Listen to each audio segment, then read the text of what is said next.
Hello කොහොමද ඔයාලට? ඉතින් මම ඔන්ලයින් කලාවට අලුත් කෙනෙක්.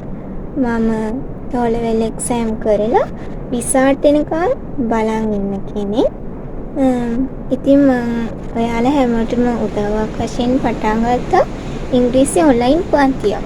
ග්‍රේඩ්ස් 5 ඉඳන් තෝලෙවල් කරන අය දක්වා මම පටන් ගත්තා ඉංග්‍රීසි ඔන්ලයින් පන්තියක්. කැමති අයට ජොයින් වෙන්න පුළුවන්. හැමෝම අමාරුයි කියලා හිතන හැමෝම අතහැරලා දාන විෂයක් තමයි ඉංග්‍රීසි කියන්නේ. හැබැයි ඉතින් මම කැමතියි ඔයාලට මේ විෂය අලුත් විදිහට කියලා දෙන්න. හැමෝටම ආස විදිහට කියලා දෙන්න මම කැමතියි. ඒක තමයි පළවෙනි දවසේ. ඉතින් මම අද විස්තරයක් කියනවා ඔයාලට මේක කොහොමද වෙන්නේ කියලා දැනගන්න. ඉතින් චූටි නංගිලා මල්ලිලා ඔයාලට මේකට එන්න පුළුවන්. පල්ලෙහා ඩිස්ක්‍රිප්ෂන් එකේ තියෙන අපේ WhatsApp channel එක. ඒකට join වෙලා වැඩිදුර තොරතුරු දැනගන්න පුළුවන්. ඒ වගේම මෙන්න මේ අංකයට message එකක් දාලා ඔයාලට තොරතුරු දැනගන්න පුළුවන්. ඉතින් මං කියන්නේ අපි ඉගෙන ගන්නකොට ඕනතරම් ප්‍රශ්න එනවා. ආර්ථික අපහසුතාව කලහකාරී සිසුන්ගේ සමහරක් විට අපිට බාධා පීඩන තර්ජන එල්ල වෙනවා. සමහරක් විට අහල පහල මිනිස්සුන්ගේ ඕනතරම් දේවල් අහන්න පුළුවන්. වැරද්දක් කළත් නොකළත් අපි හොඳට ඉන්නවා දකින්න සමහරක් පිරිසක් කැමති නැහැ. අන්න ඒ වගේ මිනිස්සුන්ට පේන තමන් තැනකට එන්න ඕන. ඒ වගේ මිනිස්සුන්ට පේන තමන්ට අභියෝගයක් කියලා ඉස්සරහටම යන්න ඕන. මං කියන්නේ ප්‍රශ්නේදී නතර වෙන්න එපා. නතර වුණොත් වෙන්නේ අපේ හීන හැමදේම මෙතනින් කඩන් ඇටෙන එක.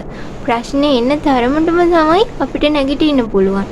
පිහියකුණත් වටිනාකම වැඩි වෙන්නේ එක මොහොත් වෙන තරමටම. නේද? අන්න ඒ වගේ තමයි අපිට ප්‍රශ්නේ එන්නම අපේ හිත ශක්තිමත් වෙනවා. සමහරක් විට අපි කියනවා ඔය රණ්ඩුවක් වුණාම මගේ හිත ගලක්ද? මගේ හිත ගලක් දහනවා. මගේ හිත ගලක් වෙන්න ඕන තමයි. හිත ගලක් වෙන තරමටම එන ප්‍රශ්න වලට අපිට මුහුණ දෙන්න පුළුවන්. නේද? සමහරක් විට ගෙදරින් පවා ප්‍රශ්න එන්න පුළුවන්. උඹට ඕක කරන්න පුළුවන්ද? ඔන්න ඔය වගේ වචන එන්න පුළුවන්. ඔව් ඊට පස්සේ තමන්ගේ හිතේ තියෙන්න ඕන. ඔහු මට ඒක කරන්න පුළුවන්. මට ඒක කරන්න පුළුවන් කියන එක තමන්ගේ හිතේ තියෙන්න ඕන. ඉතින් පන්තිය ගැන කිව්වොත් මම ග්‍රේඩ් දැන් O level ලියන්න සීට් එකක් ඉන්නවනේ. 10 11 ශ්‍රේණි වල ළමයිට සතියට දවස් 3ක් කරනවා පැය 2 ගානේ. එතකොට මාසෙටම පැය 24ක්ම ඔයාලට කෙරෙනවා. සමහරක් විට ඉස්කෝලේ ක්ලාසස් ඇති වෙන අමතර ක්ලාසස් ඇති. මම මේක කරන්නේ රැට 8 pm තමයි පටන් ගන්න හිතන් ඉන්නේ. ඉතින් මේ ගැන අපිට කතා කරගන්න පුළුවන්. පල්ලෙහා තියෙන WhatsApp channel එකට ගිහින් ඔයාලට පුළුවන් ඒ ගැන වැඩි තොරතුරු දැනගන්න. මෙන්න මේ නම්බර් එකට මැසේජ් එකක් දාලා ඔයාලා මගෙන් තොරතුරු අහගන්න. ඉතින් මම අමාරුයි කියලා හිතන් ඉන්න මේ ඉංග්‍රීසි විෂය මම කැමතියි ඔයාලට ලස්සනට කියලා දෙන්න. අමාරුයි තමයි. ඒත් අතාරින්න එපා. අමාරු වෙන තරමට තමයි අපි ඉස්සරහ ගමන ලස්සන වෙන්නේ. අමාරු වෙන්නම අපි ඉස්සරහට තියෙන ගමන ලස්සන වෙනවා. තමන් ජීවිතයේ තින්නොත් තමන්ට ආඩම්බරයක් වගේම අපේ වටපිටාවේ ඉන්න මිනිස්සුන්ටත් ආඩම්බරයක්.